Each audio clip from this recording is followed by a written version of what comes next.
Welcome back to my Mental Health and Crime channel. My name is Hoodoo London. This is the case of the Idaho quadruple murders. This is one of the surviving roommates, Bethany Funk, and Jack John Showalter, aka Hoodie Guy from the Grub Truck. They used to go to the same high school in Boise, Idaho. So did Dylan.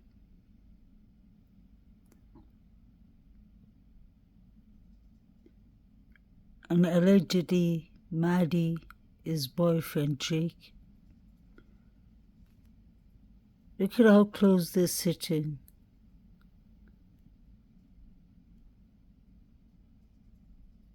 Together. She's actually sitting on his lap. My question is, could BF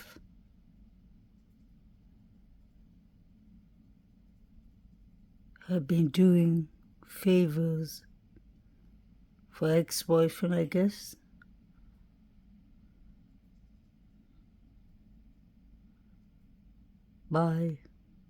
He could have manipulated her to leave the door open. We know that Hoodie Guy was upset when Maddie and Katie left him in the grub truck. We are people who have connections here.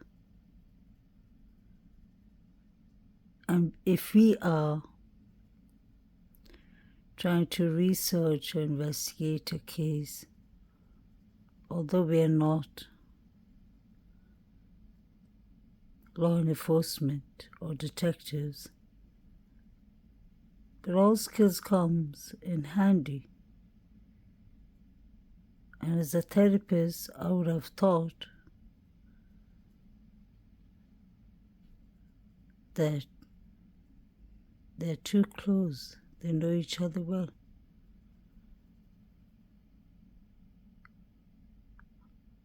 I really wonder how often Jack Showalter entered that house. If he played with Murphy, if he knows the dog.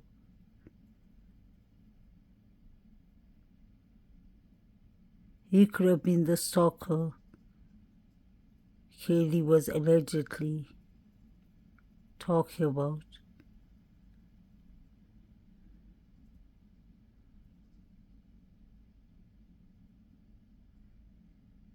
Even Kaylee's father said in the beginning that he was ruled out too quickly. Many people were ruled out too quickly.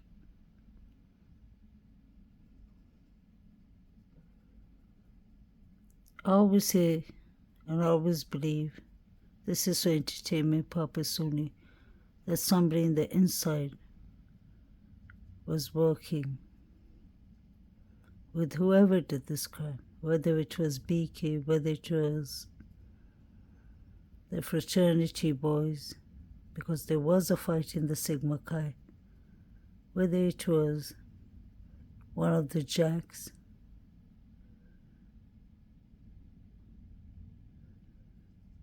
Bethany has some exculpatory evidence. What does BK want from Bethany? What does she see? What does she know?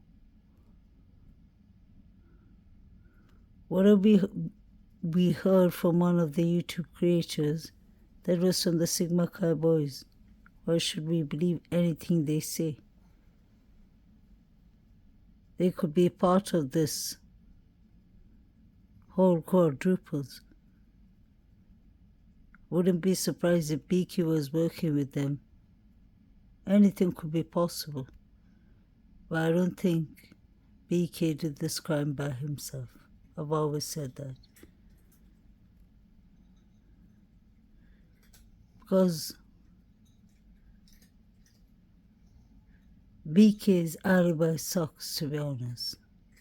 But the rest of the things doesn't point out to me that it's him. The Hyundai Elantra they were searching for was 2011 to 2013 model.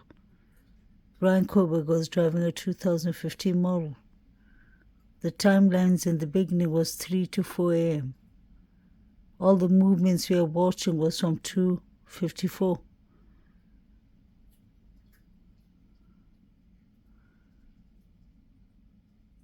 Bethany and Dylan were texting each other allegedly. How come none of them called 911 for 8 hours?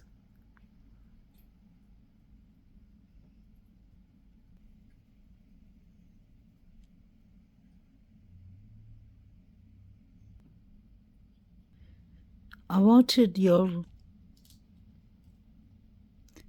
to see this important clip that I came across something.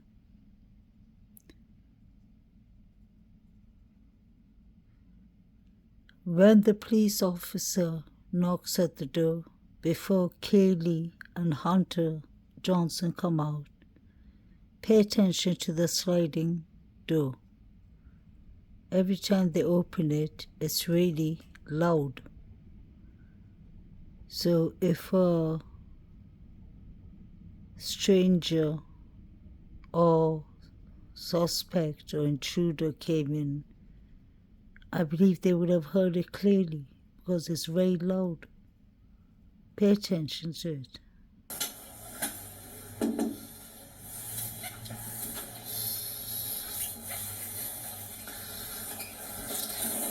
Is this your place, man?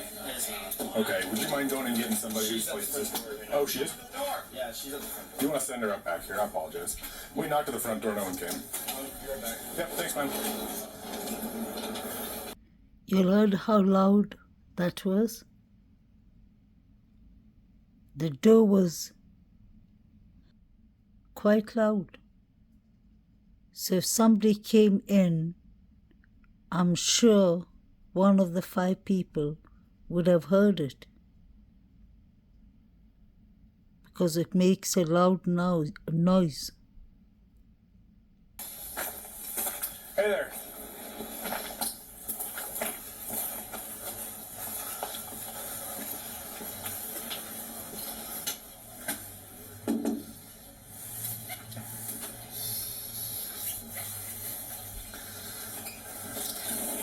Is this your place, man? Okay, would you mind going and getting somebody who's placed this? Oh, she is? Yeah, she's at the front door. Do you want to send her up back here? I apologize. We knocked at the front door, no one came. I'll be right back. Yep, thanks, man.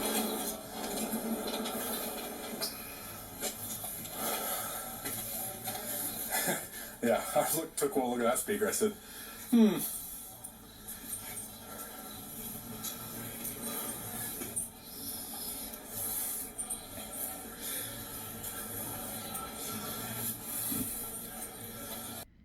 Anyone could have hid behind the bushes and come in.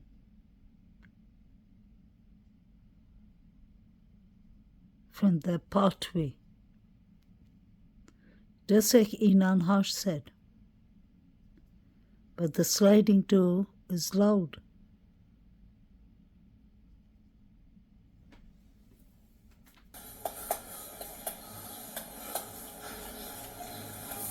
because then it's on them to nip everyone else in the bud because they know. They don't come out, we just contact landlords. Yeah. Or we come back the next day or the next time you work. Yeah. It's no, a lot of cooperation does not go a long ways with us. Yeah.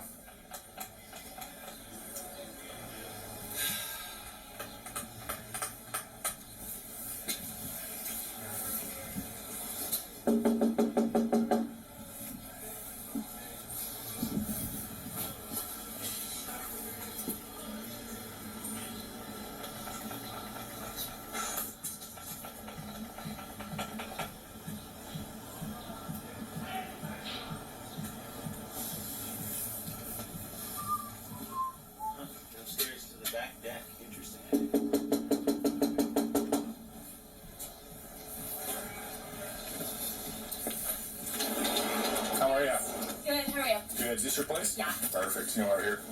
And I see noise. Noise, yeah. Yeah. Big speaker right there. Yeah. Nothing against having a party. Once neighbors start calling in, then we have an issue. Fair. You go to school? Yeah. Okay. What year? Senior. Senior. Okay. So I'll tell you the same thing I told them. You probably know the drill, right? Actually, no. Oh, okay. So usually, at least for me, I'll give you a verbal warning. Okay. Once I have neighbors calling in, your music's too loud, you're disturbing the peace. Yeah. Nothing against having parties, nothing against having people over who are overage to drink. But again, once we start disturbing the neighbors, then we've got an issue. Yeah. Noise ticket is up to 300. Yeah, and somewhere around 300, 400. Okay, it's a pretty expensive ticket. I don't want to give that to you. That being said, this is your place, so I'm going to hold you responsible. Because it is your place, you're also responsible for everybody here. Yeah. So I'm going to grab your info. Yeah. And if I do have to come back here, a $300-some ticket's coming your way. Okay. And it only gets more expensive from there. Is that fair? Yeah, that's Okay. fair. Absolutely. Actually, let's just do this. What's a good phone number for you?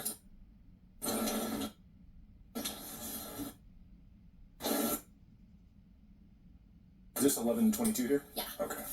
Sounds good. I'd much rather you spend that $300 on beer or something fun than Yeah. noise yeah. ticket, right? Yeah, thank you. I appreciate it. Yeah. That being said, warnings.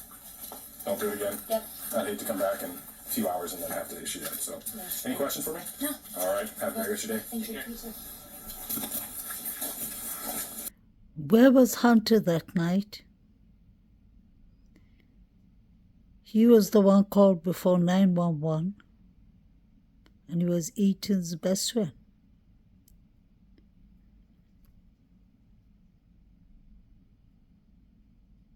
He was always in this house, opening the door for the police. This is the second police can that he's in, and he was called for the 911 call. He called the 911 operators.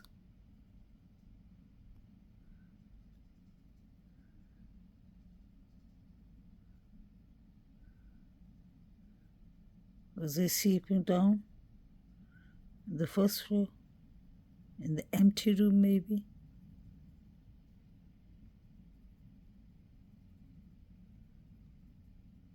Hunter definitely knows more than he's saying. Just like DM and BF.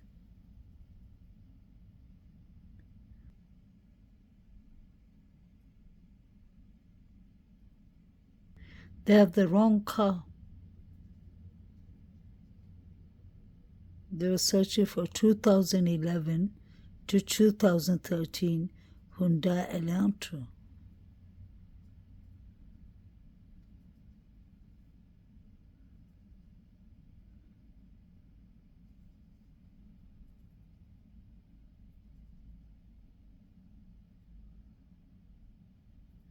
BK's car did not have tinted windows at all. He was seen at 5 minutes past 4. But the car that we saw in the beginning, the car at night flashing from the girl's house at 3 a.m. at night, had nothing to do with him. That was 3 a.m. And they always thought that the quadruple murders happened between 3 a.m. to 4 a.m. I don't know why Beaky was driving around there. That's why I believe he's involved too. Maybe he has a good reason. It doesn't make sense.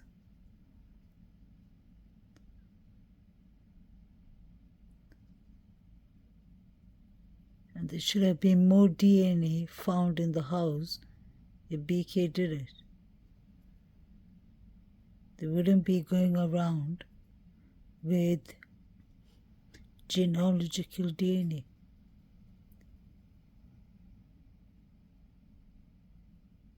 From and pragmatic approach to crime solving, that is like manna from heaven. They can still frame every moment of that video and see absolutely everything in the background. What do you assume they're going to be looking for? I think they're going to be looking for people walking around, headlights, cars, people on bikes, any noises, because there is audio, anything flicking on in and out of houses, anything in the background that might lead them to a vehicle, a body type, anything like that could be crucial in breaking open this investigation. And as you said, they have 20 minutes of this from 2 different angles. This really is a trove of information that could possibly change the trajectory of this investigation. And you know, we at Daily Mail posted some photos not too long ago, exclusive photos of the second floor into the house. And I think that does something similar. The purpose of releasing these things are so that not only the investigators, but the people who are from that area, know that area, been in that house, have been in this park, could look at something and say, that doesn't. The picture that Banfield just showed is this picture. You can see the car headlight flashing from above. That is from the girl's house. That was at 3 a.m. the time they thought that the murders happened on Livings. And I believe something happened at 3 a.m. because the last call the girls made to Jack was at 2:52. And then we heard from the undercover police's body cam a female yelling, "Stop it, stop." All these things are connected. We've seen the figures running.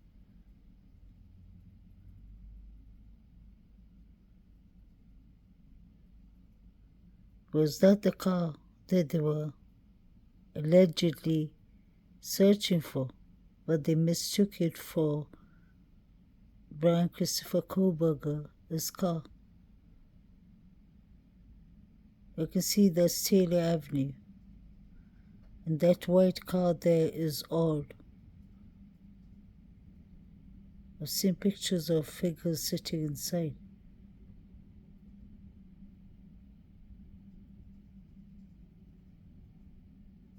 I wonder who called the police at 3:01 to the Banfield alcohol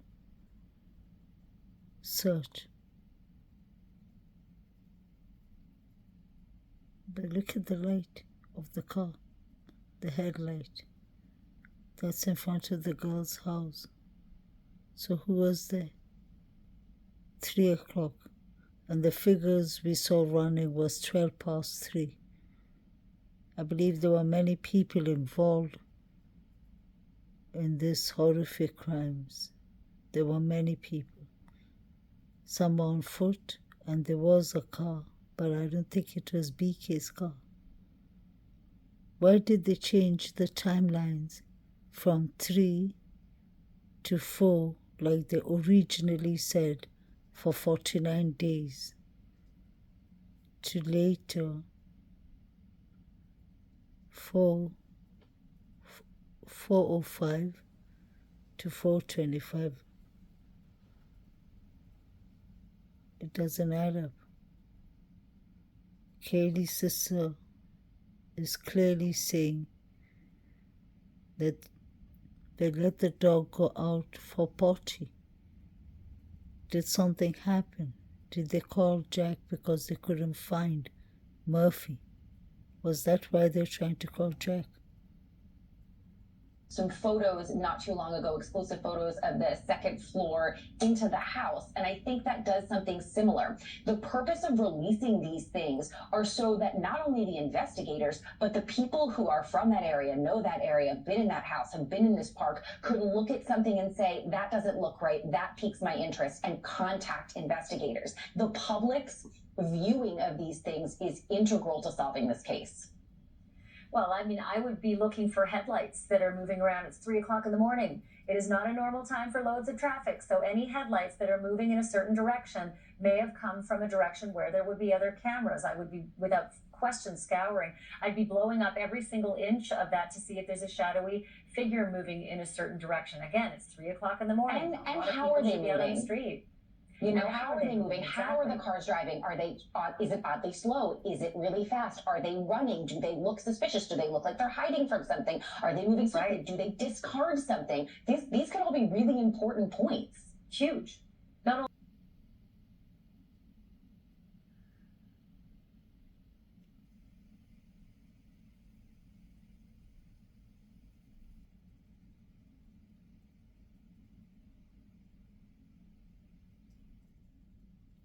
when and how this DNA got there.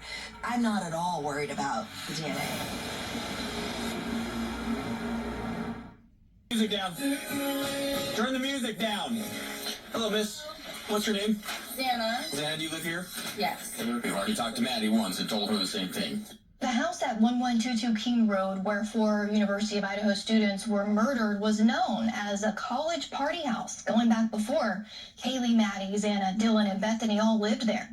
In the fall of 2022, just a few months before the murders, Moscow police responded to a noise complaint at the house on multiple occasions. And if I do have to come back here, $300 tickets coming your way. Okay. And it only gets more expensive from there. Is that fair? Yeah, that's fair. Absolutely. There was even an instance where there are people at the house, but none of the roommates are even there. How goes it? Oh, hi. How are you? Who lives here? We're not actually sure. You don't know who lives here? No, I We're don't. just here for a noise complaint. So everyone here is trespassing? Well, no one's here that's trespassing, but no one that lives here is here right now. So where'd they go? They're just not here. I have no clue where they went. No clue. So you guys just throwing a party in their house at They were here at one point. They're not here right now. I just searched all the rooms. They left and went over to some other party, and everyone is about to go over to another party. Yeah. Who does live here? What are their names? I am actually not sure. Jeremy Reagan lived near the house on King Road for a few years and saw a lot. Tell me about the house. What do you know about the house? So when I moved here my first year, that house was not super bad, notorious for like students going in and out partying all the time. My second year, there was a ton of people all the time, in and out constantly. And then my third year, which is the year that all this happened, it was much more similar to the first year I was here. They did have more stuff going on there, but they were definitely nowhere near as loud, as crazy as that second year that I was here. So many people were in and out of this house, factor into the case against Brian Koberger. The fact that this Kings Road house was a party house is a huge big deal because it expands the universe of suspects. Who was there at the time of the murders? What was their connection to the victims? Who had access to this home before? Did they have possible motive to kill? For months we've been calling this a party house. This is a party venue. One of the most important parts of this case is that DNA. And what we know is this is a party house. We know that there were hundreds of kids in this house. It could even have included him. And the thing is if he was in this house, are you suggesting that these 4 know everybody who's been there? I doubt that. And as a result, if he says, I was in this house before, that's why my DNA is in this house. Now we talk about that, and we talk about DNA transfer, and all of a sudden, you might have a completely different trial. Prosecution's theory as to why he would want to kill these young people and what, if any, was the connection. Motive is not an element of crime or murder, but of course, every inquiring mind wants to know why. Why would Brian Koberger do this to 4 innocent victims, college students? Could the state go to trial without motive? Absolutely, but I bet they won't. And the problem here is that we don't even have a connection to these victims. Forget about motive. Swab from him. And court documents reveal that the DNA recovered from the sheath is an almost identical. So the DNA evidence, you've described it as strong. I would describe it as really the linchpin of the state's case, because if this DNA evidence does not stand, in my opinion, the case does not stand. So it's really the only hope that they have to get a conviction here. So you've described it as strong evidence. What we know about the DNA is that it appears to be what we call trace evidence, meaning this doesn't come directly from a body fluid like a blood or something like that that can help explain how that DNA got onto that knife sheath. Instead, it is simply a small amount of what is likely DNA associated with skin cells, or sometimes there's not even any cellular material at all. It's simply free-floating DNA. And so what we know now is that this type of DNA is very easily transferred, not just from person to object, but from person to person, person to person to object, person to person to person. So there have been numerous instances of cases where false convictions have occurred due to reliance on this type of evidence. The most prominent one is a gentleman named Lucas Anderson, who, as it turned out, his DNA was found underneath the fingernails of a murder victim, and the defense was subsequently later able to tie that to his having been treated by paramedics, first responders, shortly before they then responded to the crime scene and handled this body. So I'm glad you mentioned that. That I could understand how it's explainable. Out of all places for the DNA to be, and I hear what you're saying about the difference between skin cells and blood. Out of all places, it's not found on a doorknob, it's not found on the carpet, it is found on a knife sheath, the very item that was housing the potential murder weapon. How on earth would that be there first? Well, as I've indicated, there are multiple ways that it can end there. It could be direct touch, but it's not required to be direct touch. It could be somebody shook Bryan Kohberger's hand the night before and then touched this knife blade. That type of thing has been established to lead to the transfer of a trace DNA like this. It can simply be talking, having a conversation in a room, not touching anything at all. Your DNA can end up in measurable amounts on items like this. And part of that is because the technology itself is so sensitive now that we can pick up minute traces of DNA beyond the amounts that you would expect to have from, again, something like blood or a direct deposit like that. That would mean he would have to have had some sort of connection to the victims, to someone in that house, someone who have touched that knife sheath. That knife sheath, by all accounts, wasn't there before those kids went to bed that night. It was placed there. Where else would it have come from? Someone would have had to touch it. So, in other words, if it wasn't Bryan Kohberger, then it was the real killer who had touched Bryan Kohberger, or it might have been one of the victims who had shook Bryan Kohberger's hand and then touched that knife sheath. It seems to me that's where it's the location of where the DNA is. And by the way, just to be clear, the court has indicated, the court filing, when they were matched the cheek swab to that DNA, that it is at least 5.37 octillion times more likely that Bryan Kohberger is the source rather than some random person. Well, so the degree of the connection is something that the defense has also challenged in their filings. We know that that's coming because of the way that these statistics are performed. They are calculated in a manner that is not consistent with the reality of the population at large, and it allows the creation of these overinflated numbers that make this sound like a more precise match than in fact it is. But having said that, were this an impeccable crime scene, I think your argument would be a lot stronger. But the problem is that there were hours in which various people had access to this scene. We had numerous first responders and investigators and so forth in and out through this scene. So any one of those people is a potential source of transfer DNA. Any one of those people could have potentially been the reason why Bryan Kohberger's DNA ended up on this knife sheath and nowhere else in the residence. Here's the thing. If they had had Bryan Kohberger in custody and they were interrogating him and they had police had some sort of connection to him and then go to the crime scene, I could say to you, Andrea, you're making a good point. He was a complete stranger. There's no evidence that I have seen so far. Maybe something will come out that he had partied at that house before, that he had been at that house, that he had some kind of contact with any of these people. Didn't have contact with law enforcement. His DNA came out of nowhere. And that's the part that I just can't get past. And I'll leave it back to you on that, because I would agree with you if he had some sort of connection to either people who were processing the crime scene, if his DNA was in the,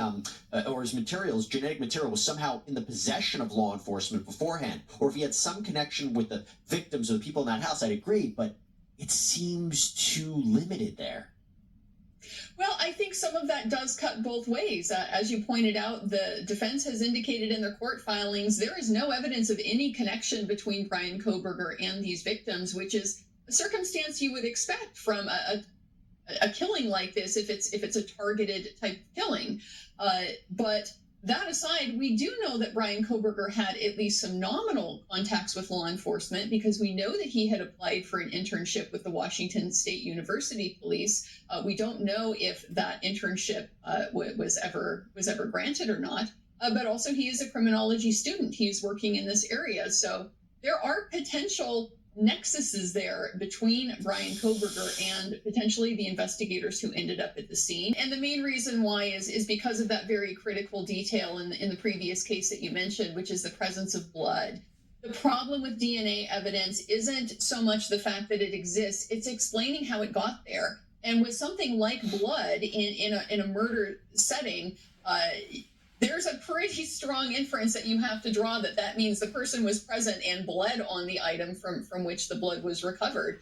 With trace DNA, that argument simply doesn't follow. There are too many ways for that potential evidence to end up on a sheath like that knife. There is a massive amount of forensic science that has been done on this topic. The defense is going to have experts who can come in and explain how all of this works to the jury. You can be sure the jury is going to hear about this Lucas Anderson case that I mentioned previously.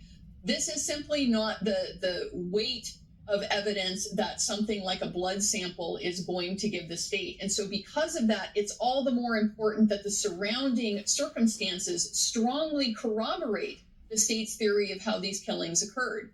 And that is where, in my opinion, the evidence that we have so far is nowhere near at the level that it would need to be to establish Brian Kohberger's guilt beyond reasonable doubt. Let's keep going forward with this. So, and obviously, the defense is trying to also understand how law enforcement used, it's called IgG, investigative genetic genealogy, to actually find this tree and how, it was actually able to narrow down to Kohberger. But I do want to move down to the other evidence. Cell phone evidence, a huge piece of evidence. So on the night of the murders at 2:42 a.m., Brian Kohberger's phone is connecting to a tower that covers his apartment in the Pullman, Washington area. 5 minutes later, the data shows that that phone leaves the residence, travels south through Pullman, Washington, and that is consistent, which we'll talk about next, the movement of the white Hyundai Elantra that's caught on surveillance footage. Then the phone stops responding to the network. Prosecutors say he shut off the phone purposely to avoid detection. And out of all the times to come back on, it comes back on at 4:48 a.m. 2 hours later, after when prosecutors say the killings happened, and it hits the towers covering the area to the highway south of Moscow, Idaho. Okay, so now it looks like the phone was traveling towards the King Road residence and now leaving King Road residence. Then, between 4:50 a.m. and 5:25 a.m. on the day of the murders, the phone hits a tower showing the phone is traveling towards Uniontown, Idaho, back to Pullman, Washington. 5:30 a.m., it hits the area providing coverage for his residence. It's consistent with the phone is back home, at his home in his apartment. And also, the probable cause affidavit revealed that Kohberger's phone GPS pinged at or near that house on King Road residence at least 12 times before the day of the murders. Now, either late at night or early in the morning. And as I said, that cell phone data is consistent with the movement of the Hyundai Elantra. I find that to be so strong and really pinpoints him, because who else would have had his phone? You tell me, is it not as strong as I'm saying? Again, I don't particularly think this evidence is as strong as you're saying. And part of that is because I have the advantage of living in this area of the country. This is a rural area. I'm quite familiar with it. And so cell tower density is not there like it is in, a city like Philadelphia or Washington, D.C. or something like that. Those types of dense cell phone configurations allow fairly precise tracking of cell phones because the location of the cell phone can be triangulated from the pings off of multiple towers. In an area like Moscow, Idaho, this is an area where you might only have a single cell tower that covers a range of 100 square miles or so. So the precision that you get from a single cell phone connection to a single cell tower does not tell you much at all. One of the things that we know from the probable cause affidavit as well is that police obtained a cell tower dump from that tower that was near the King Road residence. So the defense is also going to be able to point out, here's the other hundreds, potentially thousands of people who were also pinging off of this phone, off of this tower within that time frame. So it doesn't particularly give you a precise view of where Brian Kohberger's location was at any given point in time.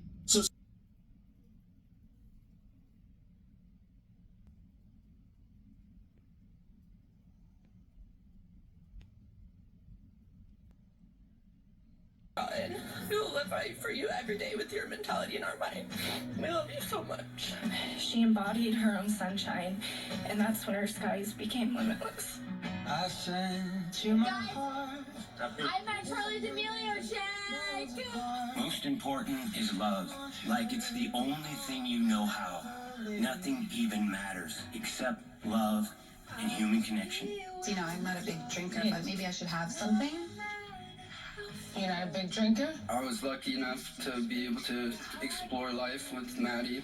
Maddie was the best at spreading love. Distance makes the heart know who we love. Santa was the funniest person I knew and made me laugh every time I spent time with her. Santa, you will not be forgotten. You have impacted so many lives and have given people so much love. Oh, sweet love of mine. Ethan was always someone you could count on to make you smile and cheer up your mood. And I feel so lucky to have shared so many great memories with him. Minions, tonight we steal the moon. Sweet love of mine. Through all this, I hope we can all look through that dark tunnel and see the light and follow that light. And I pray that we have justice someday.